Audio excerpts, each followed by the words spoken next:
Tata Motors नव्हे, Tata consultancy services पण नव्हे, अहो पण चक्क टाटा साडी बद्दल आता मला एका महिलेनी माझ्या नाशिकच्या हर घर इन्व्हेस्टर या इव्हेंट मध्ये सांगितलं. पण मी जसे आता गोंधळलाय ना तशी मी पण गोंधळले होते की नक्की टाटाजनी साडी कधीपासून विकायला सुरुवात केली. त्या महिलेने मला सांगितलं की साधारण 2 वर्षांपूर्वी तिने माझ्या चॅनलला फॉलो करायला सुरुवात केली, माझे 1-2 कोर्सेस केले आणि चक्क तिने आयुष्यातला तिचा पहिला शेअर घेतला जो टाटा समूहाचा होता.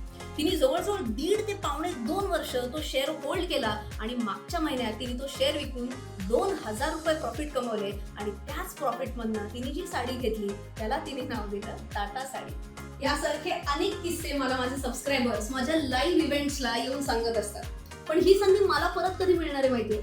येत्या 22 जूनला हर घर इन्व्हेस्टर हा कार्यक्रम परत मराठीतनं होणार आहे पिंपरी चिंचवड येथे, जिकडं फक्त हे अशी चर्चा होणार नाही, ह्याच्याबरोबर सेल्फीज पण होणार आहेत. याच्याबरोबर गेमिफाईड पद्धतीने आपण बऱ्याच कॉन्सेप्ट शिकणार आहोत, जसं की रिटायरमेंटसाठी नक्की किती पैसे गरजेचे असतात, SIP आणि स्टेप ऑफ SIP मधला फरक काय, निफ्टीचं माझं टार्गेट काय आणि बरंच काय.